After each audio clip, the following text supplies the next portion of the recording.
నమస్తే, నేను మధు. డైరెక్టర్ అనిల్ రావిపూడి మళ్ళీ బాలకృష్ణతో ఇంకొక సినిమా చేయబోతున్నారా?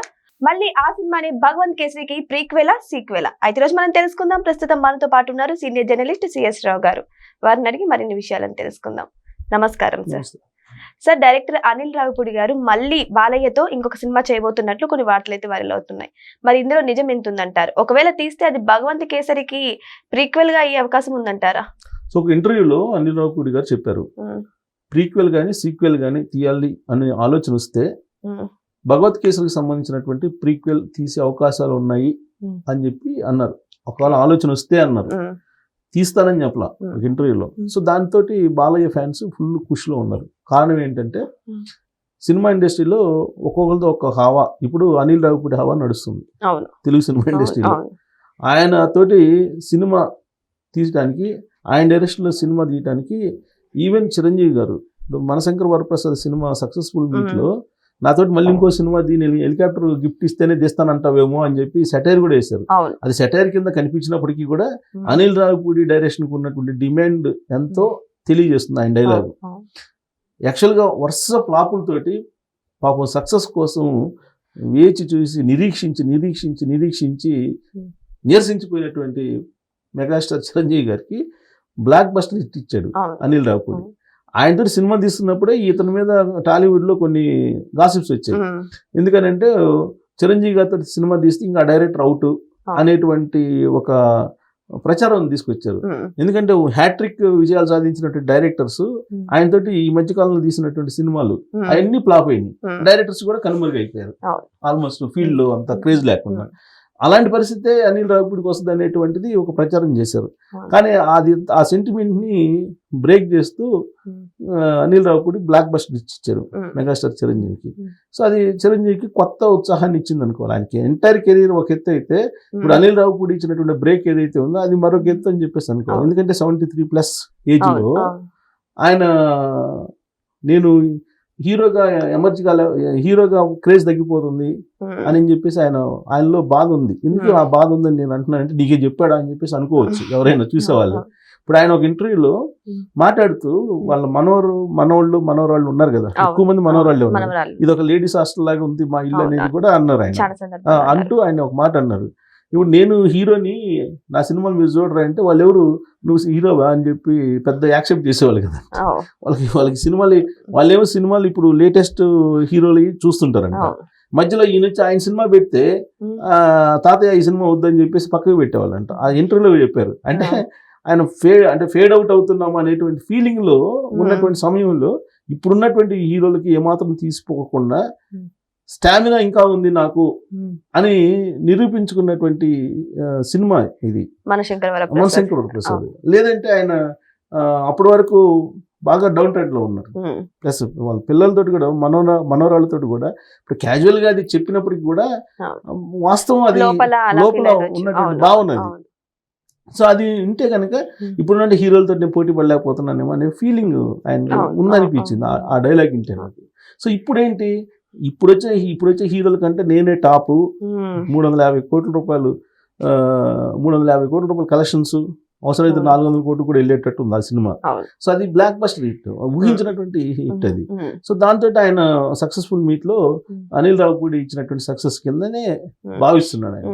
అంటే అలా అని చెప్పేసి చిరంజీవి గారి, ఇప్పుడు అనిల్ రావిపూడి గారికి ఉన్నటువంటి గ్రాఫ్ కి చిరంజీవి గారికి గ్రాఫ్ యాడ్ అయ్యింది.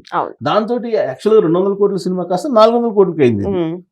సో అది చిరంజీవి గారిని మనం ఏమి తక్కువ అంచనా వేయాల్సిన అవసరం లేదు. ఎందుకంటే ఆయన ఎప్పటికీ మెగాస్టార్, దాంట్లో కష్టపడి సినిమా ఇండస్ట్రీలో ఒక స్థాయికి వచ్చినటువంటి హీరో, దాంట్లో ఎలాంటి డౌట్ లేదు. కాకపోతే ఎవరికైనా ఒక సమయంలో మాత్రం గ్రాఫ్ పీక్ లో ఉంటుంది. ఆ తర్వాత పడిపోయినప్పుడు జనరల్ గా కొంత మానసికమైనటువంటి కొంత ఇబ్బందికరమైన పరిస్థితులు ఉంటాయి, సంఘర్షణ ఉంటుంది. సో ఆ సంఘర్షణ నుంచి ఇప్పుడు బయటకు వచ్చారు చిరంజీవి గారు.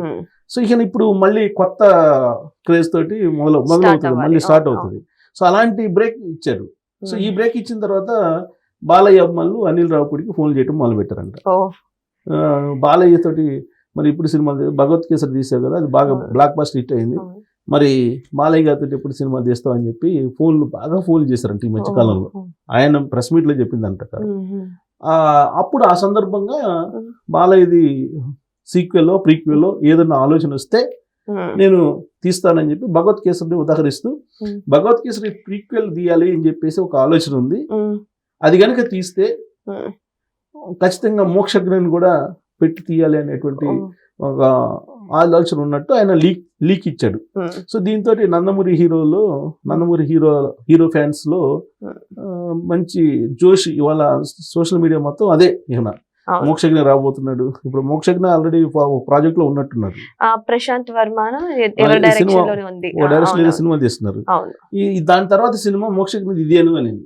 ఇది భగవత్ కేసరి ప్రీక్వెల్ తీస్తే బాలకృష్ణ ఉంటారు, బాలయ్యతో పాటు మోక్షజ్ఞ కూడా ఉంటారు. వీళ్ళిద్దరిని పెట్టి తీయాలి అనేది ఆయన ఆలోచన అన్నట్టుగా ఆయన ప్రెస్ మీట్ లో తన ఒపీనియన్ ని వ్యక్తం చేశారు. సరే, ఆ సినిమా ఎలా ఉంటుందంటే భగవత్ కేసరిలో యాక్చువల్ గా స్టార్టింగ్ లోనే ఈయన జైల్లో ఉంటాడు. జైల్లో పెద్ద ఫైట్ తోటి ఎంట్రీ ఉంటుంది. ఆ తర్వాత అసలు ఎవరు ఈయన అంటే పోలీస్ ఆఫీసర్. ఇది సస్పెన్స్. అయితే ఇప్పుడు పోలీస్ ఆఫీసర్ గా ఉన్నప్పుడు ఆయన లైఫ్ ఏంటి, పోలీస్ ఆఫీసర్ తర్వాత చూపించారు భగవత్ కేసరి. పోలీస్ ఆఫీసర్ కు ముందు ఆయన లైఫ్ ఏంటి అనే కాన్సెప్ట్ తోటి ఒక సినిమా తీయాలి అనేది. సో భగవద్గీత అక్కడ ఏంటంటే ఒక స్టోరీలో అంటే గతంలో ఇంత పెద్ద కుటుంబం నుంచి వచ్చాడు ఇతను అనేది మాత్రమే ఒక వాయిస్ లాగా చెప్పారు ఆ సినిమాలో. అంటే ఎండింగ్ కాదు, మధ్యలో సినిమాలో ఒక ట్విస్ట్ ఇచ్చినప్పుడు భగవత్ కేసరి అనేది చూపిస్తారు జైల్లో ఉన్నప్పుడు. ఆ తర్వాత ఎవరు భగవత్ కేసరి అన్నప్పుడు మళ్ళీ సినిమా అదే పోలీస్ ఆఫీసర్ అవన్నీ చూపిస్తారు. చూపించినప్పుడు అసలు ఆ పోలీస్ ఆఫీసర్ బ్యాక్గ్రౌండ్ ఏంటి, అంటే వాళ్ళ ఫ్యామిలీ బ్యాక్గ్రౌండ్ ఏంటి అన్నప్పుడు చాలా రిచ్ ఫ్యామిలీ, తర్వాత దాన ధర్మాలు చేసినటువంటి ఫ్యామిలీ, అదే వాళ్ళు ఆ స్థాయి వాళ్ళు అనేది ఊరిక వాయిస్ లో చూపించారు, మాటల్లో చెప్పారు. కానీ అది బాగా ఎలివేట్ చేయాలి, అది ఎలివేట్ చేసి ఏంటి అంటే పోలీస్ పాత్రకు ముందు లైఫ్ ఏంటి, ఫ్లాష్ బ్యాక్ ఏంటి అనేది ప్రీక్వెల్ తీయాలి అనేటువంటిది ఒక ఐడియా ఆయన ఒకటి లీక్ చేశారు టాలీవుడ్ లో. ఇప్పుడు అది బాగా వైరల్ అవుతుంది ఆ లీక్. సో అది చేసినప్పుడు జనరల్ గా డబుల్ యాక్షన్ ఉంటుంది కాబట్టి ఈ డబుల్ యాక్షన్ లో బాలయ్య మోక్షజ్ఞ ఇద్దరు ఉంటారు అని చెప్పేసి అనుకుంటున్నారు. ఇదే టాలీవుడ్ లో ఉండేటువంటి టాక్. కాబట్టి అది మెటీరియలైజ్ ఇప్పుడు అవుతుందా అని అంటే నెక్స్ట్ సంక్రాంతి ఉంది కదా, ఈ సంక్రాంతికి నెక్స్ట్ అంటే 2027 సంక్రాంతి, అదేదో నాగార్జున గారితో ఏదో ఆల్రెడీ ప్రాజెక్ట్ రెడీ అయిందని అంటున్నారు. మరి ఈ సంక్రాంతి పోతే 2028 సంక్రాంతి అవుతుందేమో మరి అనిల్ రావుపూడి. లేదంటే 2 ప్రాజెక్టులు ఒకేసారి తీసుకొస్తారంటే బాలయ్య ఫ్యాన్స్ అయితే ఒత్తిడి తీసుకొస్తున్నారని చెప్పి చెప్తున్నాడంట మరి అనిల్ రావుపూడి. సో కాబట్టి అనిల్ రావుపూడి గ్రాఫ్ ఇవాళ ఎలా ఉందంటే టాప్ హీరోలే ఫోన్ చేసి మరి హీరో ఫ్యాన్స్, టాప్ హీరో ఫ్యాన్సే మా హీరో తోటి సినిమా తీయండి అని చెప్పేసి ఫోన్లు చేసి రిక్వెస్ట్ చేసుకునేటువంటి పరిస్థితి వచ్చింది. సో కాబట్టి అనిల్ రావుపూడి వరుసగా 9 హిట్లే వచ్చినాయి. రాజమౌళి గారు వరుస హిట్లే, ఆయన లైఫ్ మొత్తం హిట్లే, కానీ భారీ బడ్జెట్. కానీ అనిల్ రావుపూడి ఏంటంటే నిర్మాతల ఫ్రెండ్లీ, అందువల్ల నిర్మాతల ఫ్రెండ్లీ కాబట్టి ఎవరైనా కావాలనుకో. ప్లస్ అడావుడి చేయడు సినిమాల్లో, పెద్ద అడావుడే కనిపించదు. జస్ట్ అందరికి లైఫ్ లో జరిగేటువంటి అంశాలనే తీసుకొని సింపుల్ గా చేస్తాడు. బరువైనటువంటి కథలు ఏవి తీసుకోడు ఆయన. నాకు తెలిసినంత నేను సినిమాలు చూశాను కదా, బరువైన కథలు ఏవి తీసుకోడు. ఉన్న కథనే అందంగా చూపిస్తాడు. అంటే స్క్రీన్ ప్లేలో ఆయనకు పట్టుంది. స్క్రీన్ ప్లే అనేది పట్టున్నటువంటి డైరెక్టర్ ఆయన. సో కాబట్టి ఈజీగా హిట్ చేస్తాడు, మినిమం గ్యారంటీ అనేటువంటిది ఆయనకి ఉన్నటువంటి ముద్ర. కాబట్టి ఆయనతో బాలయ్య కూడా సినిమా తీయాలి. అందులో మొన్న సినిమా పెద్దగా ఆడలేదు కదా, అఖండ 2 అంటే తాండవం అనుకున్నాను, తాడలేదు కదా. ఓకే, యావరేజ్ ఫిల్మ్ బానే ఉంది, బట్ దానికి వచ్చినటువంటి హైప్ కి తగ్గ కలెక్షన్స్ లేవు కదా. సో అందులో కోర్టు కేసులు, రకరకాల కుట్రలు ఇవన్నీ జరిగాయి దాని మీద. సో కాబట్టి కొంత మళ్ళీ అనిల్ రావుపూడి సినిమా తీస్తే కనుక మళ్ళీ బాలయ్య గ్రాఫ్ పెరుగుతుంది. సో బాలయ్య గారికి గ్రాఫ్ ఇప్పుడు ఒక రకంగా ఉంటుంది, అది వేరే విషయం. ఆయనే ట్రెండ్ సెట్ చేస్తాడు, ఆయనే క్రియేట్ చేస్తాడు. సో కాబట్టి కాకపోతే అనిల్ రావుపూడి తోటి డైరెక్షన్ లో మళ్ళీ బాలయ్య ఒక మెసేజ్ ఓరియంటెడ్, భగవత్ కేసరి అనేది ఒక మెసేజ్ ఓరియంటెడ్ ఫిల్మ్. అది అలాంటిది కావాలని ఎక్స్పెక్ట్ చేస్తున్నారు వాళ్ళ ఫ్యాన్స్. మరి ఆయన ఎప్పుడు స్క్రిప్ట్ తయారు చేస్తారో చూడాలి.